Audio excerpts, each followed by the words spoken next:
Hey guys, it's Chloe. Welcome back, or welcome to my channel. Something that I have desperately needed to replace on my 1992 Toyota Land Cruiser FJ80 are its shocks, because these shocks are original to when the truck was brand new. They're 30 years old and they're super worn out. You'll see it in a little bit in this video, but they're literally at the point where they're super easy to compress, but they won't actually come back up unless you pull them apart. So they're definitely worn, like I said, and definitely in need of replacement. So in today's video, I'm going to be replacing the 30-year-old OEM shocks with the Eibach Pro Truck Sport shocks for both the front and rear of this Land Cruiser. Eibach was kind enough to send me these shocks because A, like I said, I desperately needed to replace the old ones, and B, these are high quality shocks that are going to be great for both on-road and off-road performance, and they can accommodate anywhere from a 0 to 3-inch lift, which is what I plan to do with this Land Cruiser for now. For these 80 series Land Cruisers, Eibach also has a Pro Truck lift kit that includes shocks and springs for both the front and the rear of your Land Cruiser if you're looking to lift it 3 inches. For my application, I'm starting out a little bit smaller, so the 0 to 3-inch shocks are perfect for me. Overall, I'm really excited that this is going to be my first modification to my Land Cruiser, and Eibach is really well known and has a great reputation in the suspension world, and these shocks are made here in Southern California. So these shocks are perfect for me, and I'm excited to give you guys a closer look and show you all the details of how to install them on an 80 series Land Cruiser. It was my first time, so it was quite interesting installing these on the Land Cruiser, but it wasn't bad at all. So let's get into the video.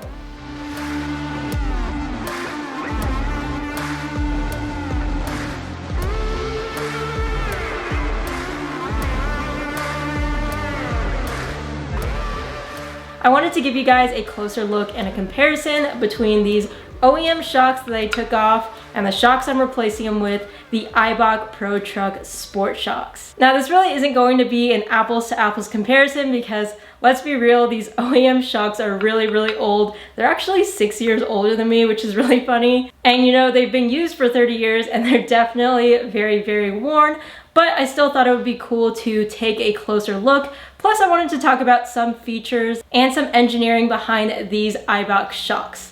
Here's kind of a side-by-side look of both of the rear shocks, starting out with the OEM shock. I don't want to be too critical of it because again, it is a used and definitely worn shock. It does not dampen very well. I can pretty easily compress it just by pushing it down.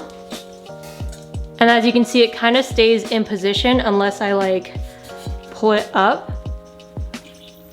These are completely original to the truck. As you can see, engraved here is Toyota, the part number, and then it says Tokyo, Japan. I don't know if this is the same as Tokyo. I'm sure there's a reason behind this, so if any of you know, I'd be curious. Besides the fact that the shock is really worn itself, you can see that these bushings definitely needed to be replaced. They're super cracked and just not in great shape. And you can see that kind of at the top.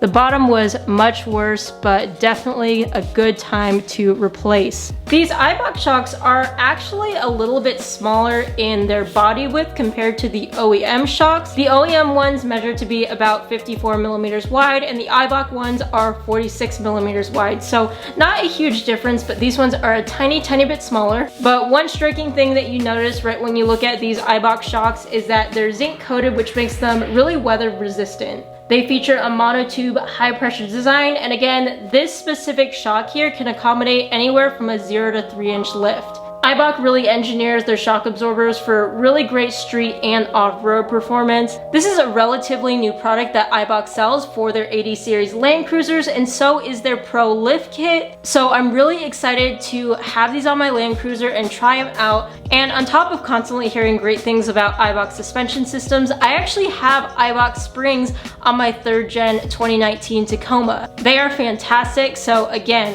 really excited for this product and really excited to have these on my truck. So these are pretty much all the tools I'll be using today to upgrade the shocks in my Land Cruiser. Now, every time I make one of these videos where I install suspension, especially when it's my first time, which is the case for this Land Cruiser, I always film the first half off camera just so I can be prepared for you guys when I'm actually showing you the install, and so I know exactly the tools I'll actually need. So I already did one of the front shocks and one of the rear shocks, and I'm going to show you guys the rest of the install in this video. But pretty much for this install, it was really nice that I didn't have to use too many tools, as you can see. Now, I also used a jack and some jack stands. So along with all of this stuff, know that I also needed those. All right, so you'll definitely need a breaker bar and a torque wrench. I also have my Makita impact gun, and I have a couple of different extensions to help me get to things. I have 14 millimeters, 17 millimeter, 19 millimeter, and then for my lugs, I have a 21 millimeter socket. I've also got a 17 millimeter wrench. I've got a couple of needle nose pliers, a mallet, a pry bar, and of course,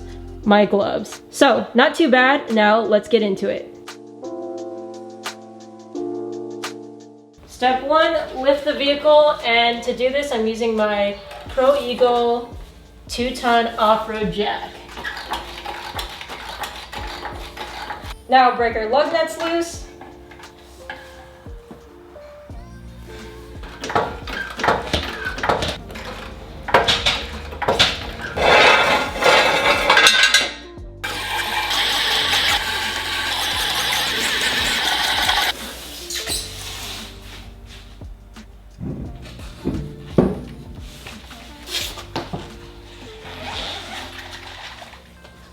I'm also lifting this side to put less tension on the shock.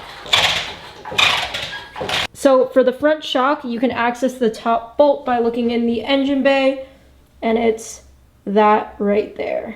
So I'm using a 17 millimeter socket with an extension on my breaker bar. All right, so the shock was spinning with the breaker bar when I was trying to take it off, so I'm gonna give it a good little burst with the gun and see if that works. Take off the bushing too. Now we're going to remove the lower shock bolt so we can actually remove the shock. Now this is definitely going to cause the shock to spin as well, so I'm gonna try to blast it with the gun again. And again, I'm using a 17 millimeter socket. I'm gonna take out this lower bushing too. This one's also pretty cracked and worn, as you can see. And now we can actually remove this shock. So we have to compress it a little bit. And they're very worn, so kind of like what I just showed you before. I compress this shock, but it doesn't come up unless I like physically pull it apart. So again, it compresses and kind of gets stuck. So that made it pretty easy to remove. So guys, I posted on my Instagram story about these shocks and I said 200 firm, I know what I have. Just kidding, we all saw how worn out these shocks were, but I asked what I should do with these, and out of the responses, this one was my favorite. Well, make a pogo stick was really funny, but my favorite one was, seriously, the garbage will probably charge you to take them. Now we're going to be installing our new Eibach shock in. Now, in my opinion, this part of the install is probably the most difficult because in the front here, if you don't disconnect the sway bar, which I haven't done, we're going to have to compress this shock in order to get it to sit in place. And the OEM shock was easy to compress, but this Eibach one, because it's so new, is much more difficult. All right, so I got it up on the tab. Now I just have to align it with the hole. Now we're gonna put our bottom bushing in place and then our lower shock nut. So now we're gonna tighten our lower shock bolt, and this is a 19 millimeter we're gonna use. I switched from my shallow socket to my longer socket for my 19. So the reason I wanted some thread showing was to make sure that the nylon was actually touching it, but I'm gonna go back and torque down everything at the end.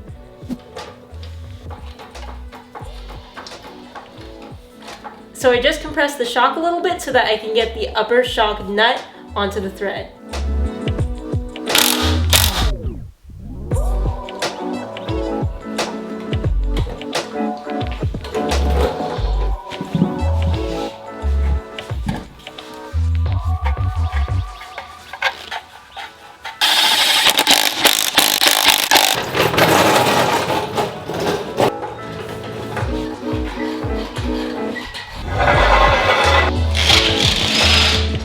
so I set my torque wrench to 51 foot-pounds, and now I'm going to torque the upper shock nut.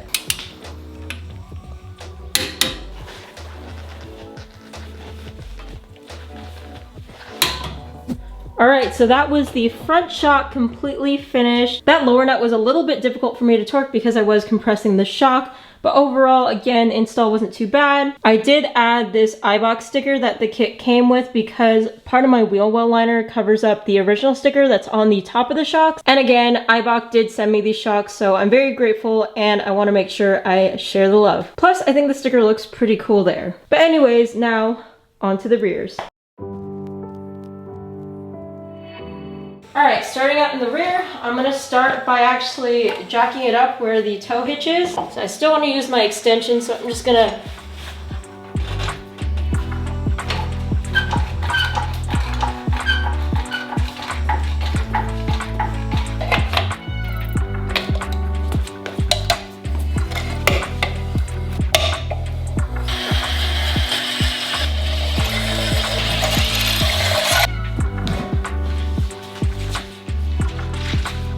All right, next up, I'm going to break this lower shock bolt loose, and this is a 17 millimeter.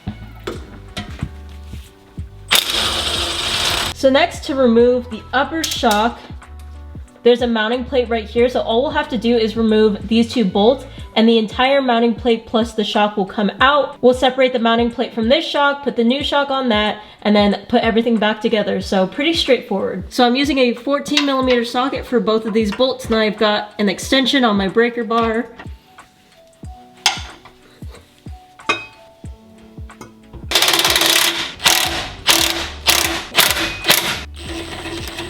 Now I'm going to use a pry bar to get the lower portion of the shock off.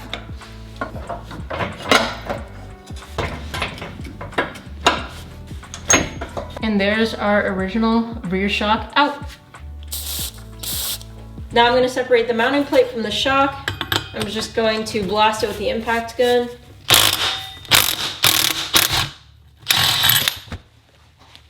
There's a little too much juice, but got it off. And this is what we need.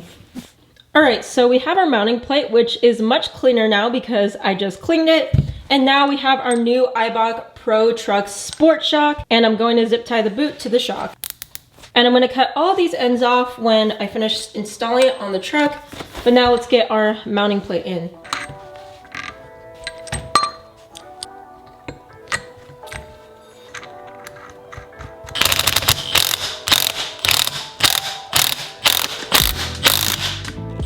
Now I'm going to mount our new shock. Put a little anti-seize on these bolts.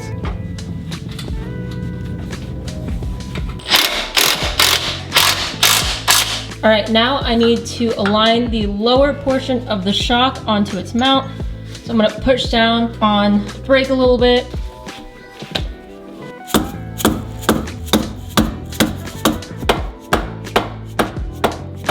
Then we take our lower shock bolt, which is the exact same one. Also put a little anti-seize on that. I'm gonna torque this to 47 foot-pounds, and of course I'll check it while I'm on the ground too. And then these upper two bolts that are on the mounting plate should be torqued to 37 foot-pounds. All right, now our rear shock is completely in. That was pretty easy. So now we're just going to put our wheel and tire on.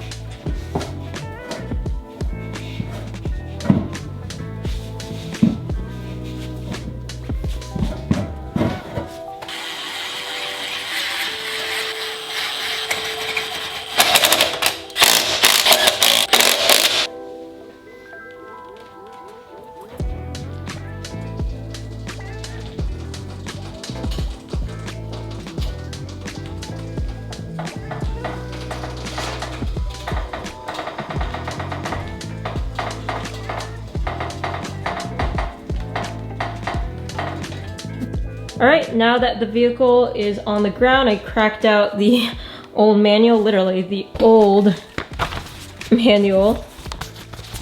And you're supposed to torque these to 116 foot-pounds. So we're gonna torque all of our lug nuts to that.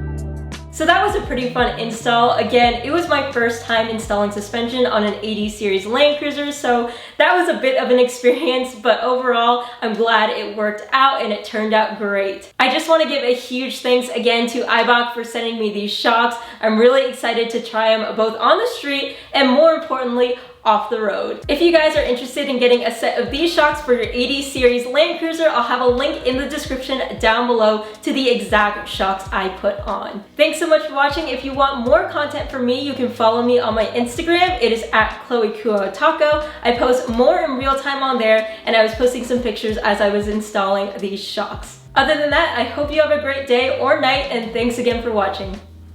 Bye guys.